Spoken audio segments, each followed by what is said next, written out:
Memiliki air baku yang melimpah tak serta-merta membuat Kabupaten Barito Kuala, Provinsi Kalimantan Selatan mendapatkan air minum yang layak. Didominasi lahan gambut merupakan kesulitan tersendiri bagi masyarakat untuk mendapatkan air minum yang layak. Namun, penggunaan teknologi tepat guna dapat membantu masyarakat dengan program penyediaan air minum dan sanitasi berbasis masyarakat atau yang biasa kita kenal PAMSIMAS merupakan solusi tersendiri untuk masyarakat. Dalam tayangan yang akan kita saksikan bersama-sama, kita akan melihat penjelasan mulai dari definisi, kriteria desain, dan tata cara pengolahan air gambut menjadi air siap minum. Mari kita saksikan tayangannya. Dalam rangka penyediaan air minum bagi masyarakat pedesaan, PAMSIMAS menyediakan pilihan teknologi yang disesuaikan dengan kondisi sumber air setempat, terutama sumber air baku dari air gambut. Hal ini bertujuan untuk mempermudah masyarakat membuat pilihan teknologi sesuai dengan kondisi sumber air setempat, berupa bangunan pengolahan yang digunakan untuk mengolah air gambut, air sungai, atau air yang mengandung zat besi dan bahan organik yang cukup tinggi. Air gambut merupakan air tidak layak digunakan secara langsung oleh masyarakat untuk berbagai keperluan seperti mandi, mencuci, memasak, minum, dan kegiatan sanitasi lainnya. Air gambut memiliki tingkat keasaman yang tinggi sehingga dapat merusak gigi dan menyebabkan penyakit pencernaan. Kandungan bahan organik tinggi di dalam air gambut dapat menimbulkan bau. Selain itu, kandungan besi dan mangan di dalam air gambut juga dapat menyebabkan kerusakan organ-organ tubuh jika dikonsumsi dalam jangka waktu lama. Ciri-ciri air gambut antara lain berada di dataran rendah atau rawa, mengandung kadar asam tinggi pH rendah antara 3 hingga 5, mengandung kadar organik tinggi akibat pelapukan humus dari tumbuhan, dan air yang berwarna seperti air teh terang sampai gelap.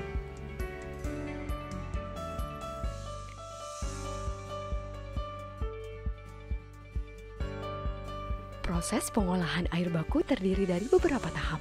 Pertama adalah netralisasi dengan pemberian kapur gamping. Kedua, aerasi dengan pemompaan udara.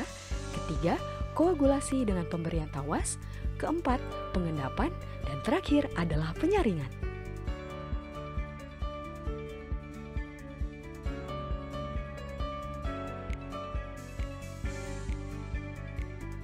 Untuk pengolahan air gambut harus dilakukan beberapa tahapan pengolahan.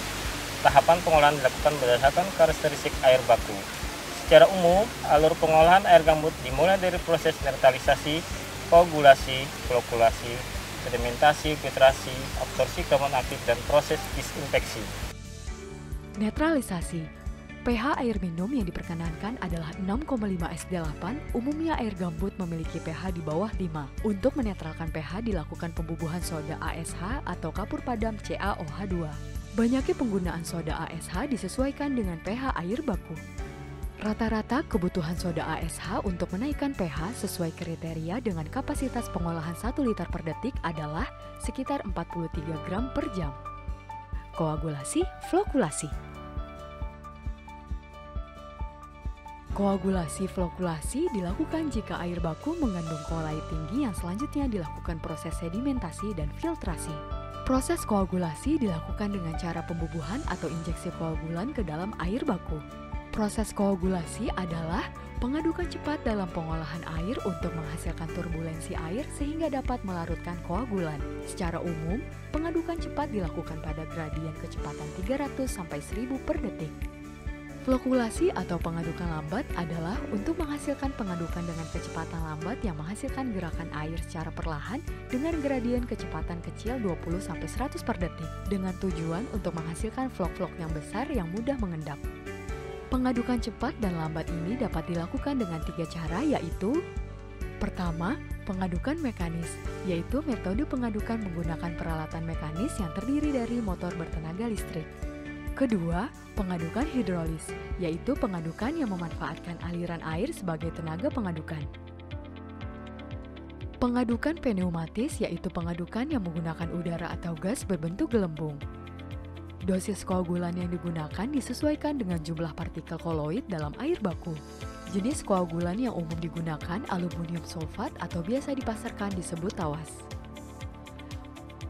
Kedua, sedimentasi. Unit sedimentasi adalah unit bangunan air yang berfungsi untuk mengendapkan partikel tersuspensi koloid atau partikel yang mengalami perubahan bentuk, ukuran maupun berat saat mengendap pada kekeruhan tinggi dengan kondisi aliran yang relatif tenang. Partikel ini berupa material tersuspensi koloid dan lumpur halus yang telah mengalami proses kimiawi dengan penambahan kimia koagulan, kemudian diaduk dengan proses koagulasi flokulasi dan diendapkan dengan cara gravitasi. Unit sedimentasi, pengendapan flok hasil koagulasi flokulasi khususnya sebelum disaring dengan filter pasir cepat. Pengendapan lumpur hasil pembubuhan soda kapur pada proses penurunan kesadahan. Pengendapan presipitat pada penyisihan besi dan mangan dengan oksidasi. Bagian-bagian dari bak sedimentasi. 1. Inlet, tempat air masuk ke dalam bak. 2. Zona pengendap, tempat flok mengalami proses pengendapan. 3. Ruang lumpur, tempat lumpur mengumpul sebelum diambil keluar bak. 4. Outlet, tempat di mana air akan meninggalkan bak biasa berbentuk pelimpah. Selanjutnya berikut adalah kriteria unit sedimentasi. Ketiga, filter. Filter mampu menyaring air gambut dengan bersih sebelum masuk ke reservoir.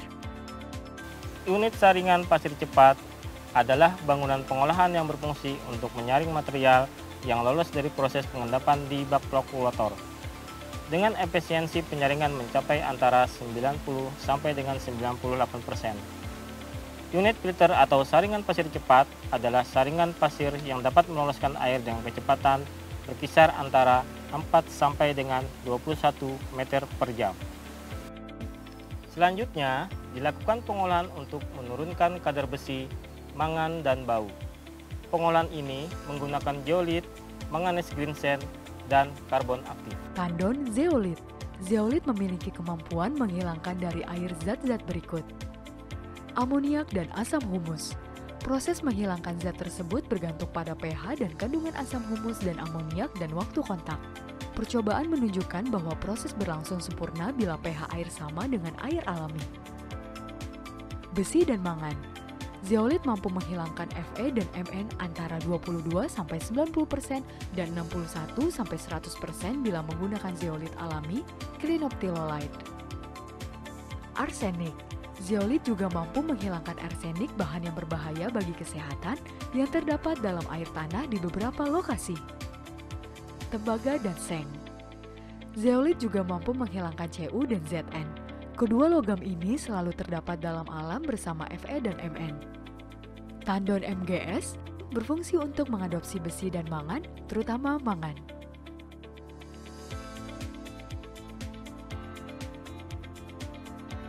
Tandon karbon aktif.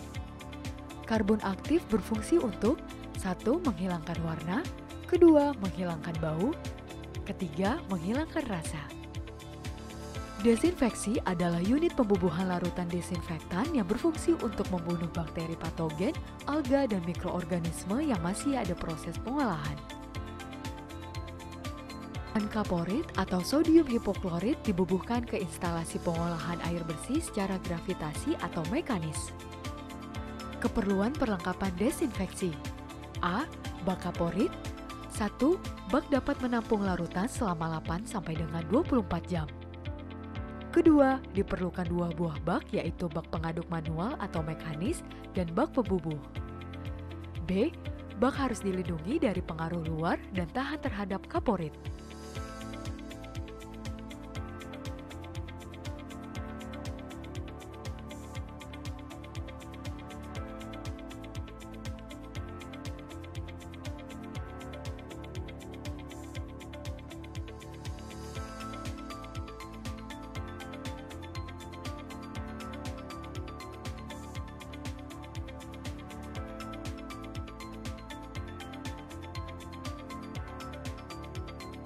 Jika kehilangan tekanan pada masing-masing media semakin besar, salah satu indikatornya adalah tinggi muka air akan naik dan meluap. dan hal itu menandakan perlu dilakukan pembersihan media. Pembersihan saringan pasir cepat dilakukan dengan cara melakukan aliran balik. Untuk eulit, manganes girensen, dan karbon aktif dilakukan pembersihan dan regenerasi. Teknologi tepat guna pengolahan air gambut ini diyakini dapat membantu masyarakat Kalimantan dan beberapa daerah lain seperti Sumatera dan Papua. Tentunya pengolahan air gambut ini telah teruji laboratorium yang pastinya sudah terakreditasi.